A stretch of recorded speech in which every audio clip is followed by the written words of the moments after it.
Jadi di sekolah, SMA 1 Rio misalnya, dipimpin oleh kepala sekolah. Kepala sekolah ada di bawahnya guru. Setelah itu, mereka masuk dalam kelas. Di ruang kelas ini ada diskusi kelompok. Dari diskusi kelompok ini, maka ada pemecahan masalah yang akan lahir di sini. Dari masalah yang sudah dipecahkan, makanya kita keluarkan ke dalam satu praktikum. Nah, praktikum itu akan menghasilkan, dari hasil praktikum yang sudah dibuat ada produk. Produknya ini, misalnya praktikumnya ditanam, bercocok tanam misalnya.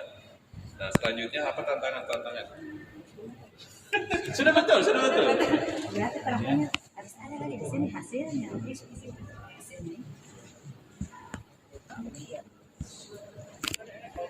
Nanti ada menjelaskan outputnya apa, tantangannya apa. Harus ada outputnya. Nanti kita jelaskan saja Pak. Ya, boleh.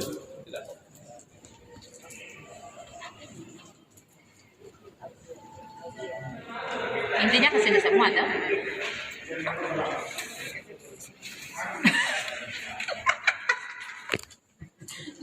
Mengarang.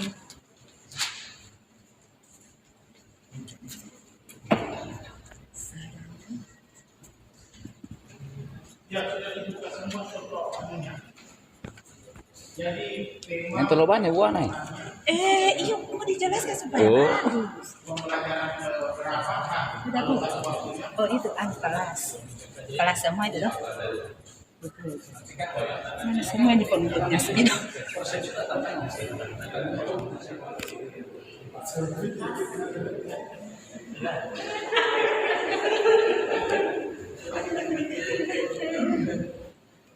Ini namanya ada kreasi. Yang jelas kalau Maju-maju sedikit terus ya. jangan Ini takut. kelihatan mulai pakai sompel lagi. Tugas kami kelompok 3 adalah menjelaskan peran guru dan kepala sekolah dalam kaitannya dengan menciptakan ekosistem pembelajaran yang berpusat pada murid. Oke, untuk yang pertama, peran guru, kami dari kelompok 3 hanya mendapatkan 4 yang bisa kami jelaskan sebagai peran guru dalam menciptakan ekosistem pembelajaran yang berpusat pada siswa. Yang pertama, secara mandiri akan mengembangkan kompetensi diri melalui kegiatan refleksi. Itu yang pertama. Kemudian yang kedua, merancang kemudian melaksanakan serta mengevaluasi pembelajaran yang sesuai dengan kebutuhan siswa. Yang ketiga, aktif melakukan berkolaborasi dengan berbagai pemangku kepentingan untuk meningkatkan kualitas pembelajaran. Kemudian yang keempat adalah menerapkan nilai-nilai kebinekaan, inklusi, dan ramah anak. Itu yang kami bisa rumuskan sebagai peran guru dalam menciptakan kondisi ekosistem sekolah, kondisi ekosistem pembelajaran siswa yang berpusat pada siswa. Yang pertama, kepala sekolah memiliki peran untuk memotivasi guru dalam mengembangkan kompetensi guru. Yang pertama. Kemudian yang kedua, mengelola pengembangan kurikulum yang holistik sesuai dengan tahap perkembangan murid dan secara berkelanjutan. Kemudian yang ketiga adalah mengembangkan sekolah dengan memaksimalkan sumber daya yang ada di sekolah. Jadi kami dari kelompok 3 hanya ini yang bisa kami jelaskan sehubungan dengan tugas kami sebagai peran guru dan peran kepala sekolah dalam menciptakan ekosistem sekolah dalam kaitannya dengan pembelajaran berpusat pada siswa. Demikian, Assalamualaikum warahmatullahi wabarakatuh. Waalaikumsalam. Mencoba untuk mendiskusikan dan menampilkan berkaitan dengan bagaimana sekolah menciptakan ekosistem dalam rangka terlaksananya pembelajaran yang merdeka atau yang berpusat kepada siswa. Nah, kami dengan Pak Amir selaku kepala sekolah punya kewajiban untuk membuat ekosistem itu berjalan dengan baik di sekolah. Jadi sekolah yang berisi aneka ragam stakeholder, tapi secara umum itu mungkin yang komponen terbesar adalah siswa dengan murid. Di sini karena guru yang akan melakukan proses pembelajaran ini, maka gurulah yang harus didahulukan menyamakan persepsi berkaitan dengan apa itu merdeka belajar atau pembelajaran yang berpusat kepada siswa. Kita harus melakukan aneka ragam sosialisasi, fintech dan sebagainya untuk menyamakan persepsi agar apa yang maksud dengan Merdeka Belajar itu dipahami oleh semua komponen. Kemudian setelah guru-guru itu bisa memahami, kita tentunya harus menganalisa kebutuhan dari semua guru untuk melaksanakan proses pembelajaran yang berpesan pada siswa ini. Apakah itu sarananya, metode dan sebagainya, kita harus fasilitasi agar bisa berjalan sesuai dengan kebutuhan yang ada. Yang berikut setelah kita menganalisa, tentunya kita harus memprogramkannya, menganggarkannya. Kita membuat ya RKAS lah karena seperti itu untuk mengakomodir semua kebutuhan dari teman-teman guru agar bisa terlaksana kegiatan pembelajaran yang berbasis berpusat kepada siswa. Kesemua kegiatan ini tentunya harus dikontrol, maka sekolah perlu melakukan monitoring dan evaluasi dalam mulai dari perencanaan sampai di pelaksanaan program. Kegiatan ini tentunya ada kendala-kendala. Semua tahapan ini yang tiga-tiganya ini pasti ada kendala atau tantangan kalau tadi yang di PowerPoint tadi. Mulai dari penyamaan persepsi, tentunya tantangan yang utama adalah rasa nyaman, kondisi nyaman tidak mau berubah. Ini terutama di sekolah kami ini yang guru-guru senior ini susah sekali untuk mau berubah dengan kebiasaan yang harus ditinggalkan dengan pembelajaran yang berpusat kepada siswa. Ya alasannya aneka ragam, malas bikin lagi RPP, malas lagi menggunakan yang lama-lama. Ini memang jadi tantangan, tapi apa boleh buat, kami dengan personil Pak Alam paksanya kuat sekali. ada perubahan-perubahan di sekolah kami. Kalau yang muda itu mudah, tinggal mengikut yang tua. Kalau yang tua tidak diajak memang yang susah.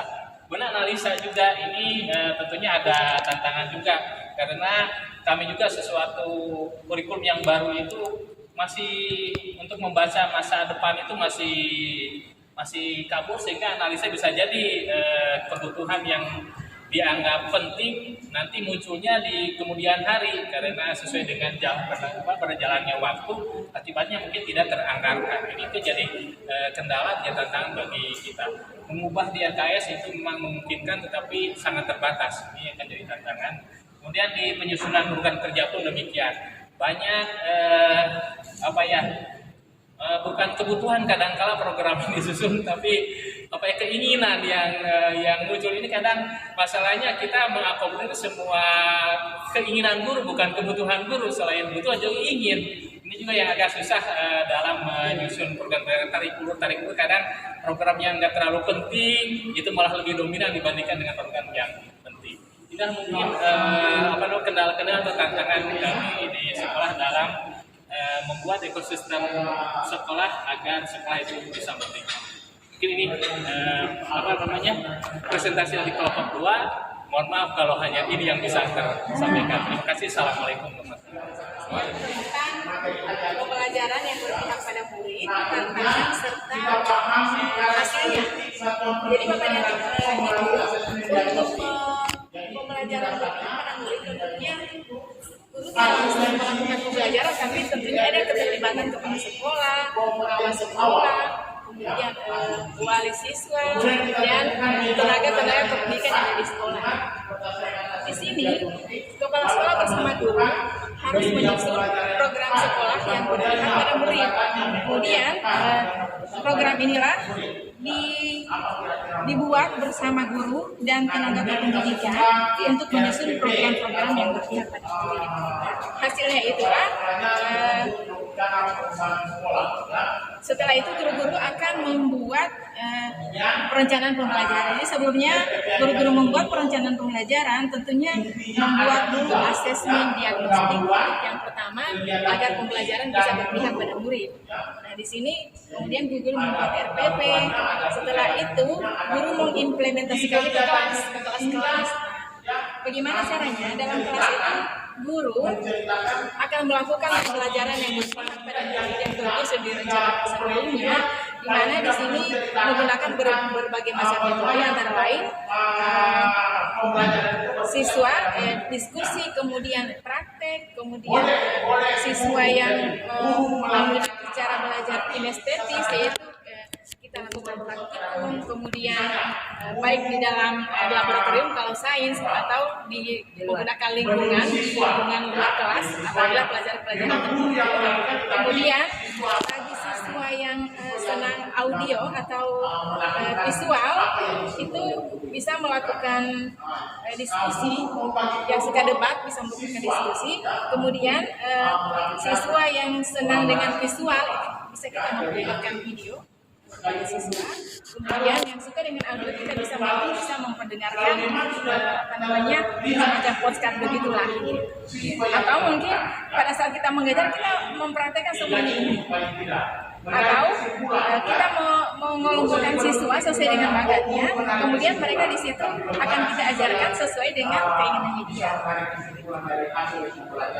Kemudian hasilnya tentunya kalau kita mengajar sesuai dengan keinginan dan karakter siswa, insya Allah hasilnya juga akan baik. Akan tetapi, walaupun kita sudah berusaha dan berhasil, tapi tetap juga ada tantangan. Jadi tantangan itu antara lain misalnya mindset guru, karena tidak semua guru juga mau diajak untuk mengajar dengan metode yang berpihak pada murid. Kemudian tantangan yang kedua dari siswanya, karena siswa ini dari berbagai macam kalangan, dari berbagai dari SMP berada di Kabupaten Pulau, itu ada sekolah-sekolah mungkin yang tidak pernah melakukan pembelajaran yang berkolaborasi. Jadi di sini ada tantangan bagi kita, siswa itu inginnya selalu disuapin begitulah. Mereka tidak mau usaha jadi itu tantangan dari barangkali itu saja Pak. Baik, terima kasih. Ya. Melakukan kegiatan siswa, kemudian guru juga aktif memantau kegiatan belajar siswa, memberikan balik arahnya ke siswa. Itu sudah memberikan gambaran terkait apa yang kita lakukan. Sebenarnya bukan poin utamanya, sebenarnya hanya poin utama ini yang saya dapat sekarang ini. Tapi apa yang terjadi adalah saya sebagai guru, Bapak sebagai apa tujuan pembelajaran saya? Bagaimana Bapak Ibu bisa menciptakan pembelajaran yang berpusat pada murid yang dapat dilakukan oleh guru. Yang kedua, jadi NPK sederhana yang saya buat dengan 3 komponen pendahuluan, kegiatan inti dan penutup sudah terpenuhi tujuan pembelajaran saya. Kenapa? Karena setiap kelompok bisa menjelaskan dengan gambar, bisa menjelaskan secara rinci seperti ini. Jadi kalau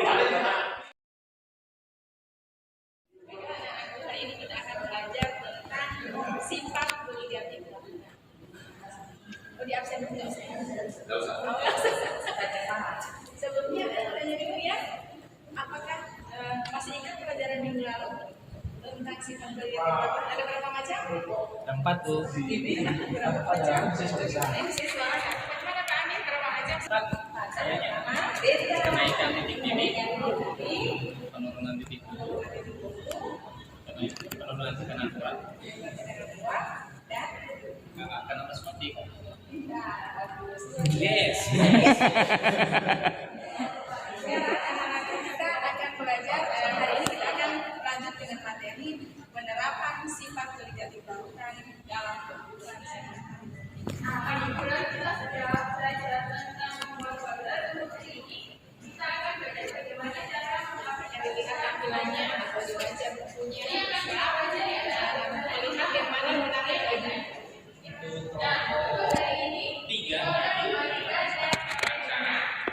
Buku dan melihat tayangan video.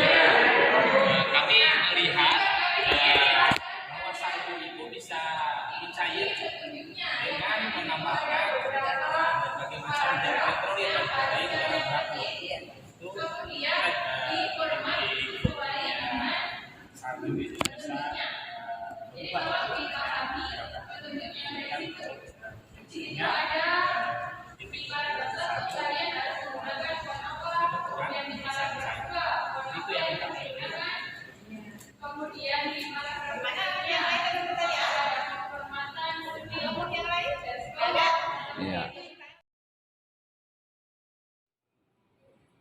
dan yang hanya poin utama ini yang saya dapat sekarang ini. Bapak Ibu. Tapi apa yang terjadi adalah saya mengilustrasikan bahwa saya sebagai guru, Bapak sebagai peserta didik saya. Ya. Apa tujuan pembelajaran saya? Bagaimana Bapak Ibu bisa menciptakan pembelajaran yang berpusat pada murid yang dapat dilakukan oleh guru. Yang kedua, jadi NPP sederhana yang saya bawa dengan 3 komponen pendahuluan, kegiatan inti dan penutup. Iya. Sudah terpenuhi tujuan pembelajaran saya, Bapak Ibu.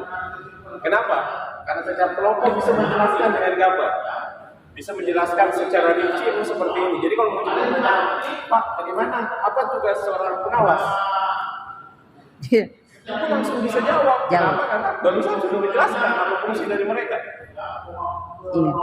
Itu artinya bahwa mengajar itu sekarang sudah tidak susah. Memberikan tema ke siswa, memberikan bacaan, berdiskusi. Setelah itu bisa ungkapkan apakah dalam bentuk gambar, apakah dalam bentuk video, ataukah dalam bentuk apapun. Dia bisa bereksplorasi. Sehingga betul-betul pembelajaran itu berpusat pada peserta didik. Ya. Kira-kira bagaimana tadi Bapak Ibu?